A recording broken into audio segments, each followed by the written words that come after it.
Afternoon dear student, आप लोग कैसे हैं? सभी लोग अच्छे होंगे। देखिए, हम 12th बोर्ड के लिए बोले थे कि ऑब्जेक्टिव जितने भी है सभी को पढ़ा देंगे। पूरे बिहार के जो भी बच्चे हैं जो बोर्ड के एग्ज़ाम देंगे उसके लिए ये ब्रह्मास्त्र है।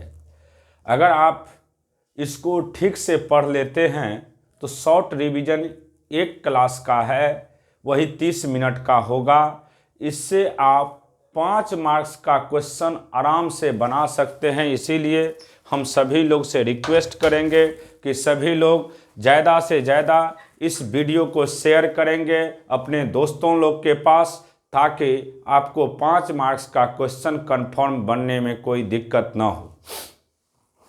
ये चैप्टर का नाम है मैग्नेटिज्म एंड मैटर। सबसे पहला चीज इसमें समझना होगा कि मैग्नेट होता क्या है। तो आप जानते हैं मैग्नेट के विषय में, ये एक मैग्नेट है। इसमें 2 पोल होते हैं, एक साउथ पोल है और एक नॉर्थ पोल है। इसको पोल स्ट्रेंथ -m, इसका +m। इस लेंथ को हम लोग L के नाम से जानते हैं और इस लेंथ को ज्योमेट्रिकल लेंथ कैपिटल L के नाम से जानते हैं। Small l by capital L का रेशियो आप 0.7 ले सकते हैं, या ये याद रखना भी नहीं है। ये बीच का जो पॉइंट होगा इसको हम लोग न्यूट्रल पॉइंट के नाम से जानते हैं। किसके नाम से? Neutral point. यहाँ पे दोनों का इफेक्ट खत्म हो जाते हैं। दोनों पोल का स्ट्रेंथ हमेशा क्या होता है? सेम। अगर कोई मैग्नेट हॉरिजॉन्टल रखा है और वर्टिकल लाइन से काटेंगे तो याद रखिएगा, यहाँ पे देखिए सबसे पहले ये मैग्नेट है। अब इसका अगर मैग्नेटिक डायपोल मूवमेंट की बात करते हैं, मैग्नेटिक डायपोल मूवमेंट,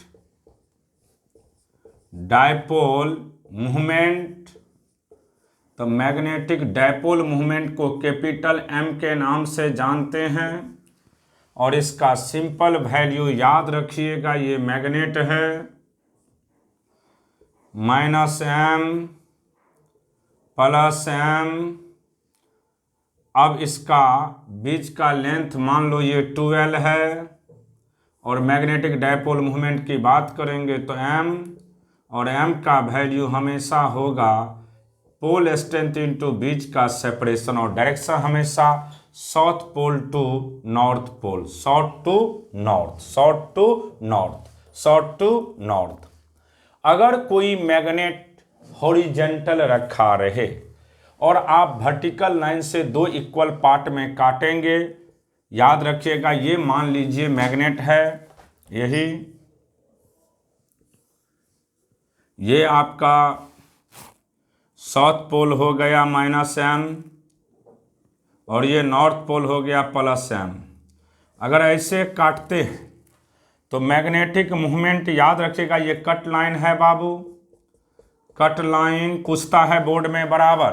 तो इसका वैल्यू टोटल जो मैग्नेटिक मूवमेंट होगा उसका 2 होगा और पोल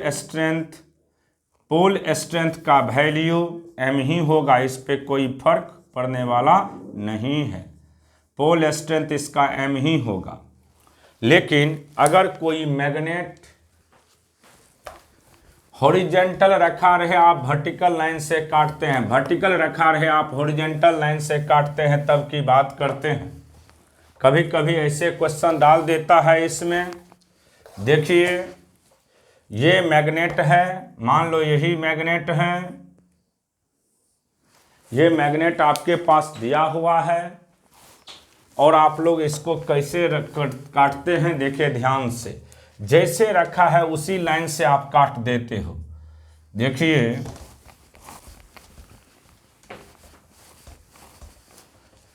यही मैग्नेट है,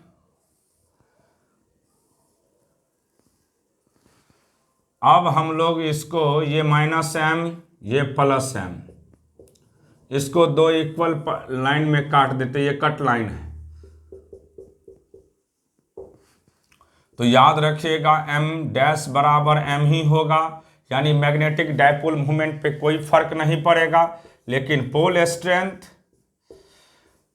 m/2 होगा, सॉरी मैग्नेटिक डायपोल मोमेंट अभी भी आधा हो जाएगा, लेकिन पोल स्ट्रेंथ इसमें कोई फर्क नहीं पड़ेगा। और पोल स्ट्रेंथ का वैल्यू अगर ऐसे काटेंगे तो कोई फर्क नहीं पड़ा, लेकिन अगर कोई मैग्नेट हॉरिजेंटल रखा रहे, कैसा रखा रहे, हॉरिजेंटल, और हम किस लाइन से काट रहे हैं, हॉरिजेंटल लाइन से काट रहे हैं, तो निश्चित पोल स्ट्रेंथ आधा हो जाएगा। टोटल जो भी पोल स्ट्रेंथ होगा उसका आधा हो जाएगा। अगर मैग्नेट हॉरिजेंटल रखा रहे और आप किस लाइन से काटते हैं, हॉरिजेंटल से, वर्टिकल रखा रहे और आप किस लाइन से काटते हैं, वर्टिकल से, तो याद रखिएगा पोल स्ट्रेंथ भी इसका आधा हो जाते हैं। क्लियर हो गया। और मैग्नेटिक डायपोल मूवमेंट भी आधा हो जाएगा। लेकिन अगर कोई मैग्नेट हॉरिजेंटल रखा रहे, वर्टिकल लाइन से काटते हैं, तो सिर्फ मैग्नेटिक डायपोल मूवमेंट आधा होगा, पोल स्ट्रेंथ पे कोई फर्क नहीं पड़ेगा, पोल स्ट्रेंथ पे कोई फर्क नहीं पड़ेगा। इस चीज को दिमाग में आप सेट कर दीजिए। अब हम लोग नेक्स्ट कॉन्सेप्ट के तरफ बढ़ेंगे। सबसे पहले देखिए यहां पे हम बात करते हैं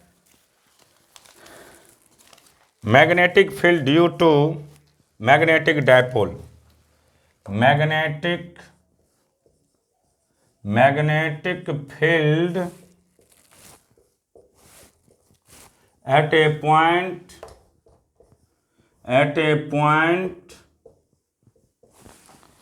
ड्यू टू मैग्नेटिक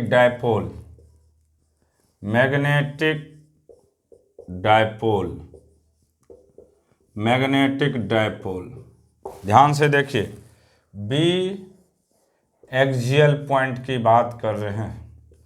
इसका सिंपल वैल्यू याद रखिएगा, mu naught by 4 pi 2md upon D square minus L square का होल स्क्वायर, वेयर डी आप जानते हैं न्यूट्रल पॉइंट से जैसे मान लीजिए ये मैग्नेट है, ये साउथ पोल है, ये नॉर्थ पोल है, प्लस m माइनस m, ये न्यूट्रल पॉइंट है। यहाँ पे मान लीजिए एक्सिस पे लेते हैं तो स्मॉल m, इस डिस्टेंस को d कहिएगा, और ये टोटल 12 है, तो ये डिस्टेंस d है। नॉर्थ पोल के चलते bn उधर होगा, bs इधर होगा, तो इसीलिए याद रखिएगा। लेकिन डी स्क्वायर का वैल्यू बहुत बहुत बड़ा है किससे, एल स्क्वायर से, इसलिए बी एक्सियल का वैल्यू याद रखिएगा, B axial mu naught by 4 pi 2m/d³। बहुत बार पूछा है बोर्ड में, रट जाना है। एक्सियल पॉइंट पे कोई पूछेगा आपसे मैग्नेटिक फील्ड का वैल्यू क्या होता है, तो सिर्फ याद रखिएगा mu naught by 4 pi 2m/d³, mu naught by 4 pi 2m/d³, mu naught by 4 pi 2m/d³। दूसरा होता है बाबू एक्सियल पॉइंट। किस पॉइंट की बात करेंगे, एक्सियल पॉइंट की बात करेंगे। तो एक्सियल पॉइंट या एक्सियल तो पॉइंट हो गया, एक्सियल पॉइंट पे कोई पूछेगा मैग्नेटिक फील्ड का वैल्यू, तो mu naught by 4 pi 2m/d³। Axial point पे mu naught by 4 pi 2m/d³। अब मैग्नेटिक फील्ड इक्वेटोरियल पॉइंट की बात करते हैं। Equatorial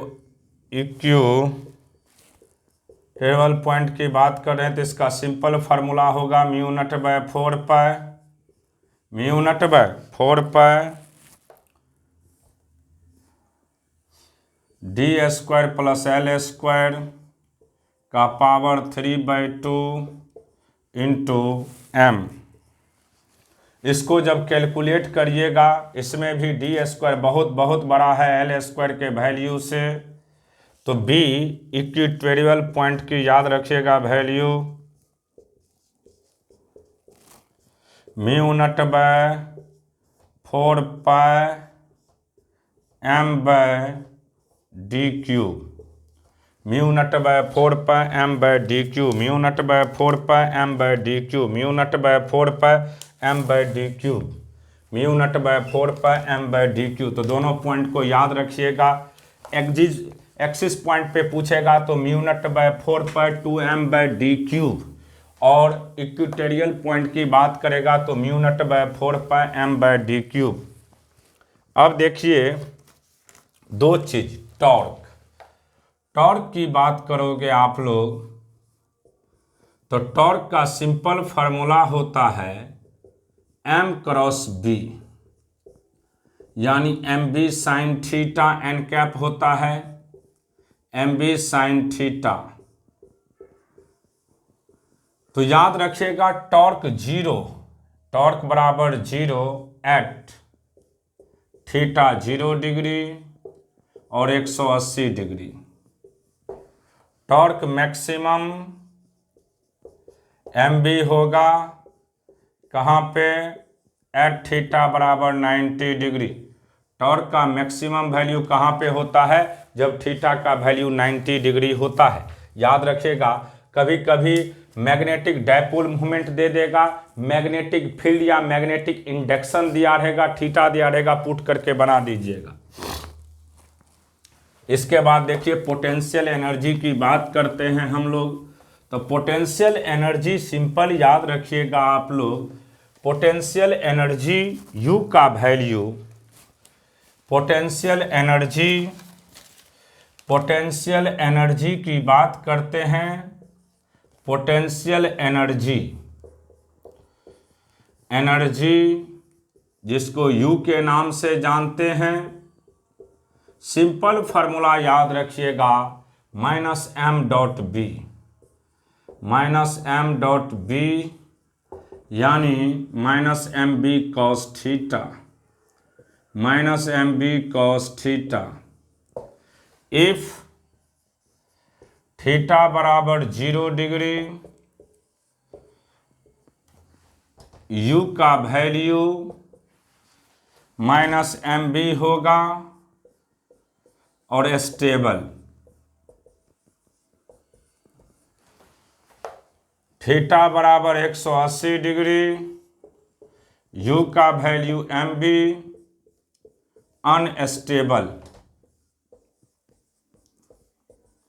unstable, equilibrium. स्टेबल के लिए थीटा 0 डिग्री होना चाहिए और अनस्टेबल के लिए थीटा कितना होना चाहिए, 180 डिग्री। थीटा कितना होना चाहिए, 180 डिग्री। याद हो गया। अब लिखेंगे सभी लोग मैग्नेटिक फ्लक्स। मैग्नेटिक फ्लक्स जैसे गॉस लॉ आप पढ़े हैं इलेक्ट्रोस्टैटिक्स में कि किसी भी क्लोज लूप में डिफाइन होता है, उसी तरीका से जब मैग्नेटिक फ्लक्स की बात करते हैं तो मैग्नेटिक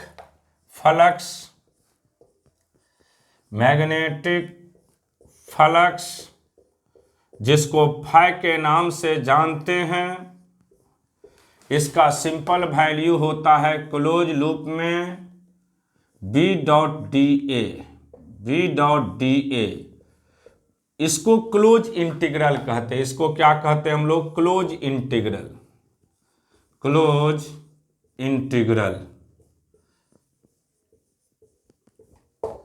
देखिए अगर कोई भी क्लोज लूप होता है तो किसी भी क्लोज लूप में मैग्नेटिक फ्लक्स का वैल्यू क्या होता है, 0।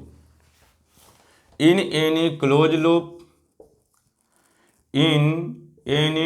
लूप, किसी भी क्लोज लूप की बात करिएगा, चाहे ट्रायंगल हो, रेक्टेंगल हो, ऐसे हो, ऐसे हो, किसी भी टाइप का हो, ट्रायंगल हो, कोई भी हो, मैग्नेटिक फ्लक्स का वैल्यू हमेशा क्या होगा, 0। कोई भी क्लोज लूप हो, किसी भी क्लोज लूप की बात करते हैं, मैग्नेटिक फ्लक्स का वैल्यू हमेशा क्या होगा, 0। कोई क्लोज लूप रहेगा, मैग्नेटिक फ्लक्स दिमाग में सेट कर दीजिए, ऑलवेज क्या होता है, 0। मैग्नेटिक फ्लक्स का वैल्यू किसी भी क्लोज लूप में हमेशा क्या होता है, जीरो। मैग्नेटिक फ्लक्स की बात करते हैं, कोई भी क्लोज लूप रहेगा हमेशा याद रखिएगा जीरो होता है। फिर हम लोग बात करेंगे work done. Work done, work done, work done in rotating, in rotating the magnetic dipole, the magnetic dipole, the magnetic dipole from θ1 to θ2, θ1 to θ2 with respect to uniform magnetic field, with respect to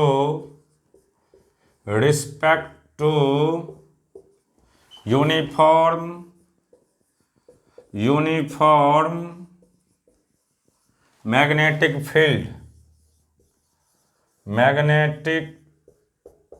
field, तो सीधा याद रखिएगा work done का value,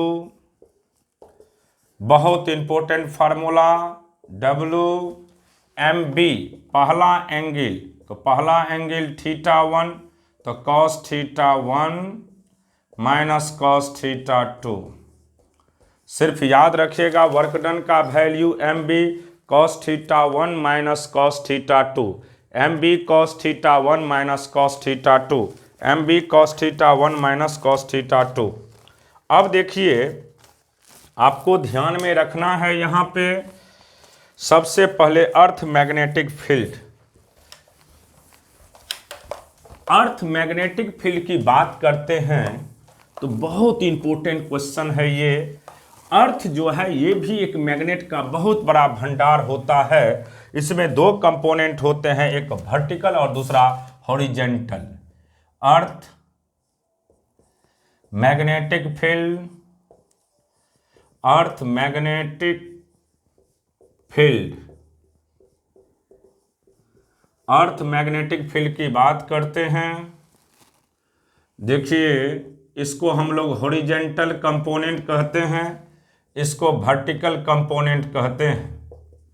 ये magnetic field हो गया B, इसको dip angle के नाम से जानते हैं। किसके नाम से? डिप एंगल के नाम से।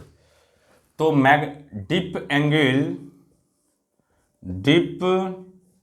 एंगल और इंक्लिनेशन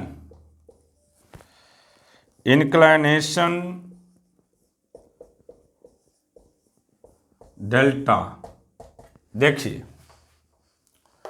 tan डेल्टा की बात करेंगे तो सीधा याद रखिएगा भी vertical component by horizontal component, vertical component by horizontal component. और बी नेट की बात करिएगा तो अंडर रूट वर्टिकल कंपोनेंट का स्क्वायर माइनस हॉरिजेंटल कंपोनेंट का square, under root vertical component का स्क्वायर माइनस हॉरिजेंटल कंपोनेंट का स्क्वायर। याद ये भी रखिएगा। बी एच की बात करते हैं तो देखिए ये थीटा किस एक्सिस के साथ है? एक्स एक्सिस के साथ, तो B cos delta. Horizontal component की बात करेंगे तो बी कॉस डेल्टा, और वर्टिकल कंपोनेंट की बात करेंगे तो बी साइन डेल्टा। सिर्फ याद रखिएगा डिप एंगल, हॉरिजेंटल और नेट मैग्नेटिक फील्ड के एंगल को कौन सा एंगल कहते हैं? Dip angle. अब क्वेश्चन बोर्ड में यहां से बराबर ऑब्जेक्टिव देता है। ऑब्जेक्टिव में क्या देता है सुनिए। अगर मैग्नेट चल जाएगा वर्टिकल पे चल जाएगा तो θ90, तो एट पोल की बात करते हैं। पोल का मतलब होता है एक्स एक्सिस। एट पोल की बात करेंगे तो डिप एंगल डेल्टा का वैल्यू 0 होगा। पूछता है ये बराबर बोर्ड के ऑब्जेक्टिव में एट पोल डिप एंगल की बात पूछेगा तो 0। एट इक्वेटर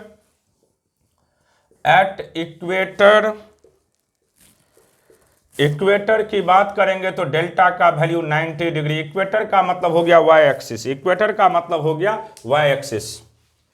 एट पोल की बात करेगा तो डीप एंगल का वैल्यू 0, और इक्वेटर की बात करेंगे तो डीप एंगल का वैल्यू 90 डिग्री।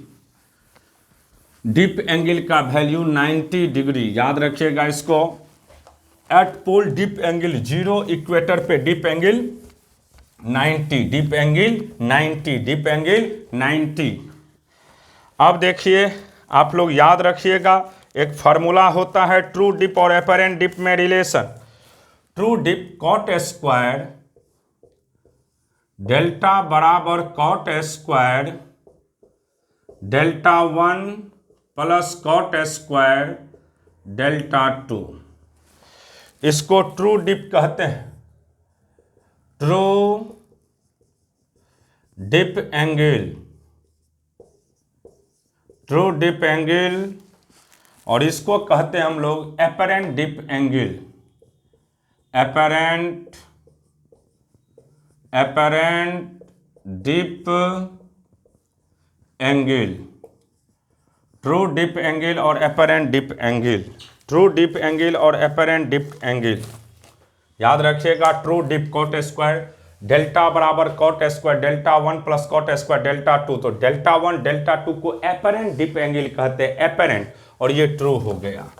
अब इसके बाद आता है नेक्स्ट कॉन्सेप्ट, ध्यान में रखना होगा आप लोग को, मैग्नेटिक फील्ड, मैग्नेटाइजिंग फील्ड और मैग्नेटिक फील्ड में रिलेशन, या मैग्नेटिक इंडक्शन और मैग्नेटाइजिंग फील्ड में रिलेशन। B बराबर म्यू इंटू एच होता है, इसको मैग्नेटिक इंडक्शन कहते हैं या मैग्नेटिक फील्ड भी कह सकते हैं। मैग्नेटिक इंडक्शन,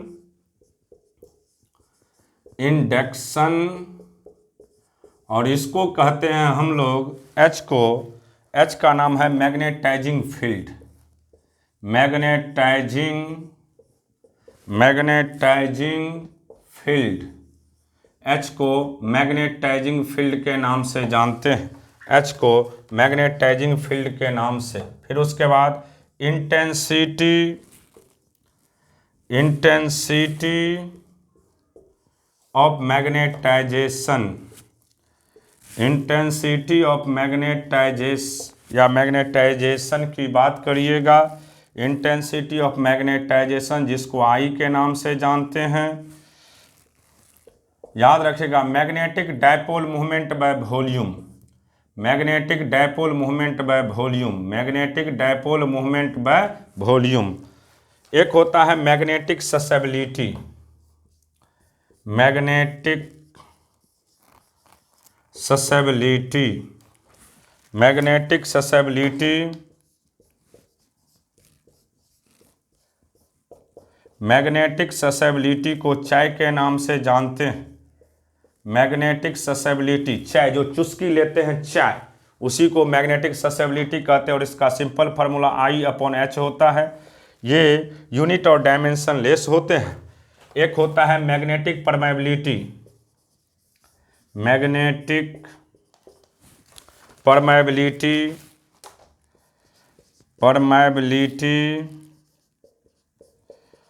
जिसको म्यू के नाम से जानते हैं। ये होता है induction by magnetising field, induction by magnetising field, induction by magnetising field, induction by magnetising field, induction by magnetising field के नाम से जानते हैं मैग्नेटिक परमेबिलिटी को। अब देखिए नेक्स्ट पॉइंट के तरफ बढ़ते हैं हम लोग। नेक्स्ट में है आपको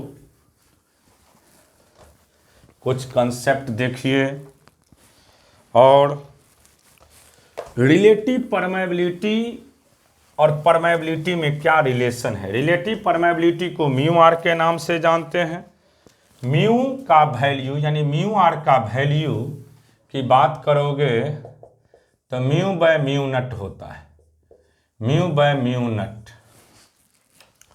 रिलेटिव परमेबिलिटी और ससेबिलिटी में रिलेशन होता है 1 प्लस ससेबिलिटी, 1 प्लस ससेबिलिटी, बराबर क्वेश्चन पूछता है 1 प्लस ससेबिलिटी। एक तरफ डायमैग्नेटिक दीजिए,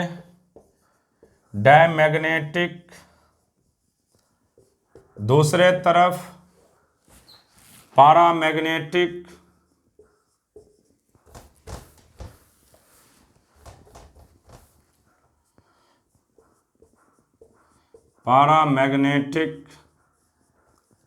और तीसरे तरफ फेरोमैग्नेटिक।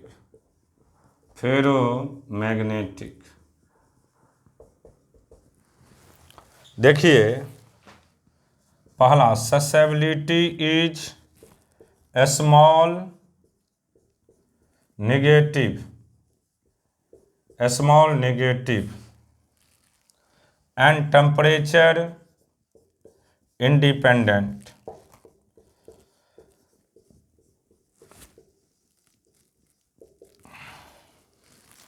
डायमैग्नेटिक में याद रखेगा ससेबिलिटी स्मॉल होता है और नेगेटिव होता है और टेम्परेचर से इंडिपेंडेंट होते हैं।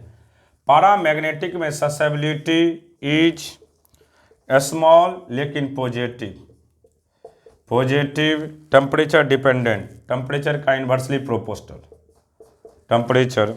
फेरोमैग्नेटिक में susceptibility is large positive and temperature dependent temperature dependent. Mu R is slightly less than 1, that is mu less than mu naught। mu r is slightly greater than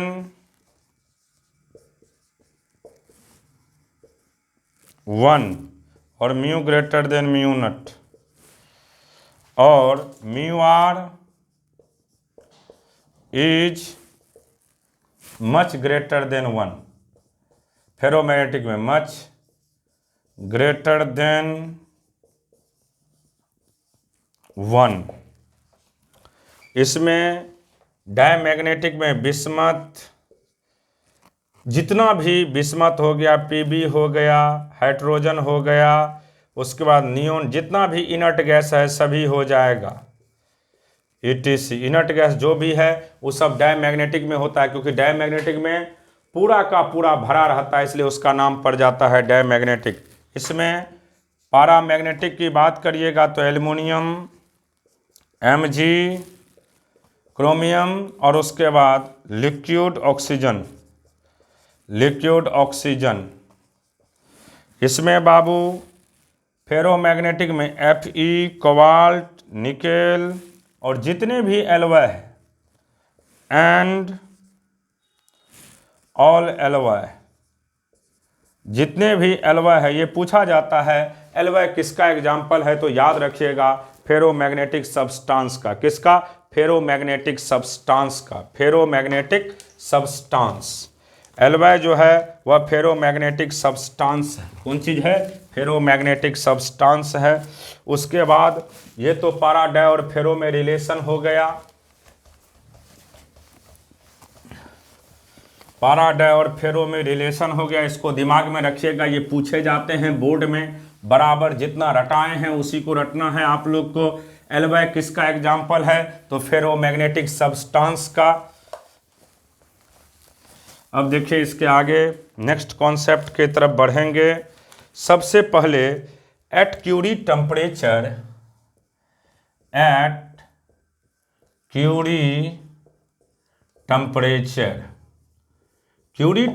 पे क्या होता है? The ferromagnetic material becomes paramagnetic. The ferromagnetic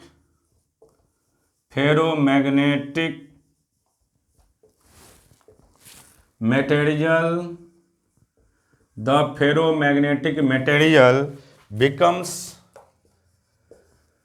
becomes paramagnetic। Ferromagnetic material becomes paramagnetic. जिस temperature पे ferromagnetic किस में convert हो जाता है? पारामैग्नेट में। उसी को क्या कहते हैं हम लोग? Curie point temperature. देखिए ग्राफ को पहले समझ लीजिए। I वर्सेस H का ग्राफ है ये। I हो गया इंटेंसिटी ऑफ मैग्नेटाइजेशन और H हो गया मैग्नेटाइजिंग इंटेंसिटी। ये इसका ग्राफ होता है। ये ओरिजिन है,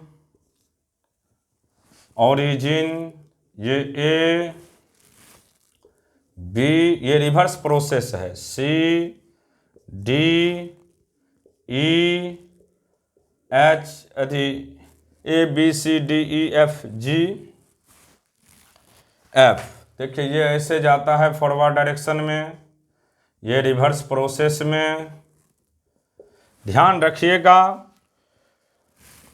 ये जो OB आप जो लाइन देख रहे हैं बाबू, इस OB का नाम होता है रिटेंटिविटी।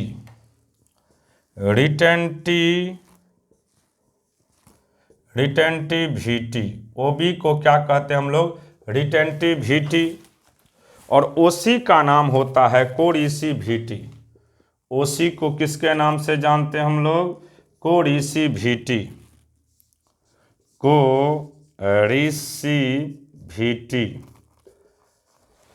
OB को रिटेंटिविटी और OC, डायग्राम को देख रहे हैं, OC को कोरिसिविटी कहते हैं। अब देखिए सॉफ्ट और हार्ड, याद रखिएगा सॉफ्ट पहचानने का तरीका है जिसका सब कुछ छोटा होगा, रिटेंटिविटी, कोरिसिविटी और ये हिस्टेरेसिस लॉस, उसको सॉफ्ट कहेंगे। सॉफ्ट याद हो गया। सब लोग ध्यान से वीडियो को सुनेंगे तो एक एक चीज याद हो जाएगा। जिसका सभी कुछ लो होते हैं उसी को क्या कहते हैं हम लोग? सॉफ्ट। सॉफ्ट सिंपल याद रखिएगा, कोरिसिविटी, रिटेंटिविटी और हिस्टेरेसिस लॉस, ये तीनों कम होगा तो उसी को किसके नाम से जानते हैं हम लोग? कोरिसिविटी के नाम, सॉरी सॉफ्ट मैग्नेट के नाम से। और हार्ड की बात करिएगा तो हार्ड में कोरिसिविटी, उसके बाद रिटेंटिविटी और हिस्टेरेसिस लॉस सभी है होते हैं। अब सिंपली याद रखिएगा, सॉफ्ट में सब कुछ जब लो होते हैं बाबू तो सॉफ्ट से क्या बनता है पूछा जाता है। सॉफ्ट मैग्नेटिक मटेरियल से क्या क्या बनता है? तो सिंपल याद रखिएगा, यहाँ पे सॉफ्ट की बात करते हैं हम लोग, तब हार्ड की बात करेंगे। तो सॉफ्ट जो है, सॉफ्ट मैग्नेट, फेरोमैग्नेटिक दो तरह के होते हैं, एक सॉफ्ट मैग्नेट और दूसरा hard magnet. Soft magnetic material की बात करिए, सॉफ्ट मैग्नेटिक मटेरियल, सब कुछ लो होगा तो सॉफ्ट, यानी ग्राफ ही सब कुछ लो होगा। इसका यूज हम लोग, यूजेज याद रखिएगा, यूजेज बहुत पूछे जाते हैं बोर्ड में, CBSE हो, बिहार बोर्ड हो, कॉम्पिटिटिव एग्जाम में भी पूछे जाते हैं। Making electromagnetism, electromagnets, core of transformer, core of transformer, core of transformer, motor and generator, motor and generator. अब है दूसरा हार्ड, ये पहला हो गया सॉफ्ट, दूसरा हार्ड। हार्ड में याद रखिएगा, हार्ड मैग्नेटिक मटेरियल की बात करते हैं। हार्ड मैग्नेटिक मटेरियल का तो इसमें सब कुछ क्या होता है? ज़्यादा होता है। कोरिसिविटी भी ज़्यादा होगा, रिटेंटिविटी भी ज़्यादा होगा और हिस्टेरेसिस लॉस भी ज़्यादा होगा। इसका पेट ज़्यादा फुला हुआ रहेगा तो उसको हम लोग हार्ड कहते हैं, और जो सॉफ्ट होता है उसका पेट कम फुला रहता है। रफ भाषा में बोल रहे हैं, मोटा दिखेगा तो उसको हार्ड कहिएगा, पतला दिखेगा तो सॉफ्ट कहिएगा।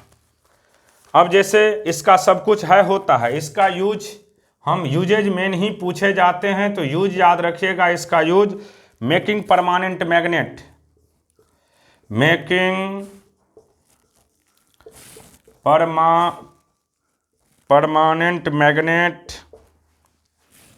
परमानेंट मैग्नेट पूछा जाता है। परमानेंट मैग्नेट में किसका यूज करते हैं? हार्ड का। जैसे हो गया मीटर, हो गया लाउड स्पीकर, हो गया, इस सब में किसका यूज किया जाता है? हार्ड मैग्नेट का।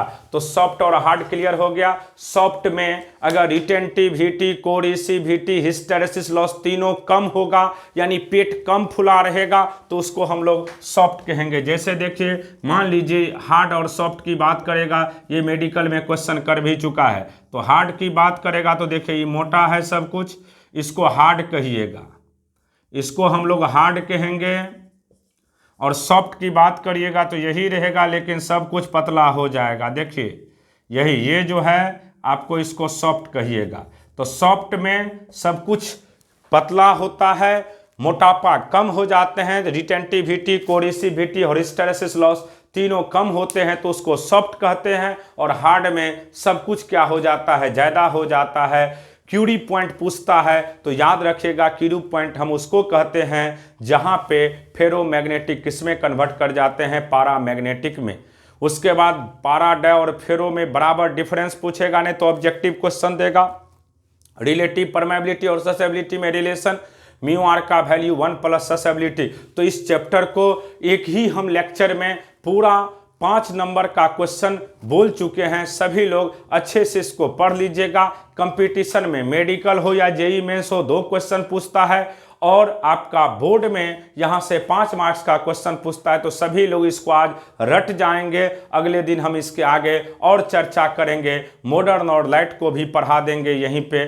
ठीक है, आज इतना ही पढ़ा करके क्लास को रोक रहे हैं।